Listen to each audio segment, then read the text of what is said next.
Waymo and Valley Metro have been exploring the use of autonomous driving technology, and they want to complement it with the city's existing transit network. So joining us this morning to tell us more about this partnership, we have George Ivanov. He's the head of global policy with Waymo. Good to see you, George. And along with him is Joe Gregory. He's a manager of service planning with GIS and Valley Metro. First of all, I want to start with you, Joe. So tell us, you guys, Valley Metro was able to use an FTA grant to conduct this study. Tell us about some of the transit barriers and what you all hope to accomplish by this.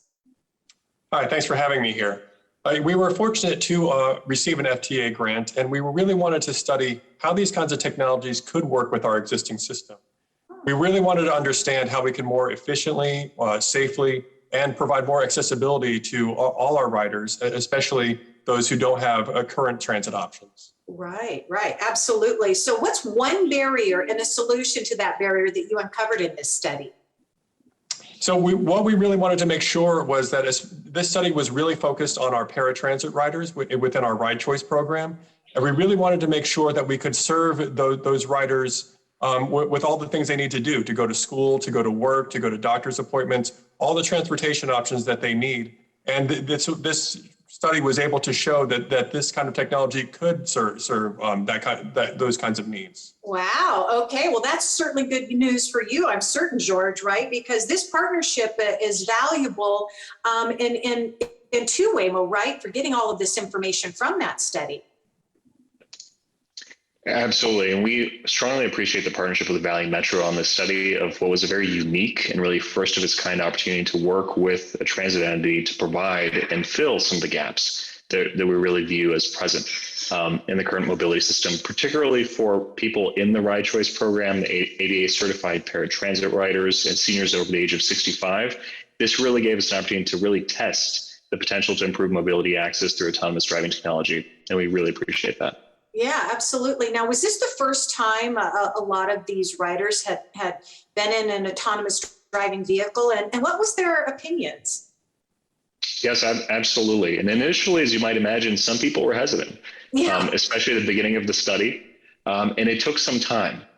But by the end of this program, over 93% of participants said they would like to see autonomously driven rides become an ongoing ride choice option with the Valley Metro. And we really saw something else that was really, really important. 59% of the participants in the program indicated they were actually taking more trips outside of the house, really improving their independence and mobility, particularly in the late evening hours and closer to early morning. So 6 a.m. rides or rides from midnight to 6 a.m. substantially increased. And a big reason for that was just feeling of personal safety directly in an autonomous driving tech vehicle. And I'm sure a huge sense of freedom is something that came across from all of these riders. Joe, tell me how a partnership like this might help other cities in the future.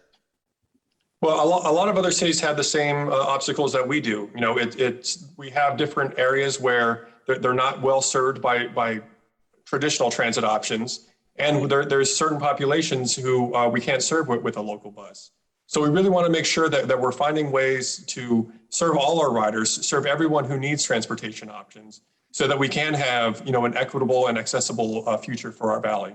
Yeah, absolutely. Wow, we appreciate all the hard work that you both are putting in there. It sounds like an amazing partnership. Real quickly, George, tell me what's next for this partnership. Well, last year, in October, we launched the world's first fully autonomous public ride-hailing service in Metro Phoenix called Waymo One. Mm-hmm. And that really means that anybody from the general public can take rides in a fully autonomous vehicle, download the Waymo app, wow, and really proceed in taking advantage of some of those safety and mobility benefits. So as we're continuing to learn from that and grow our partnerships in Metro Phoenix, we're really hoping to get more feedback from riders and that there are more opportunities along the way for these types of partnerships. Transit agencies really see big value for this, and across the country are struggling to provide high quality, safe, and affordable mobility options for people that may not have access to transit. Yeah, absolutely. Well, thank you so much to the both of you. Interesting information, of course. If you want to learn more about this study with Valley Metro, visit waymo.com or valleymetro.org.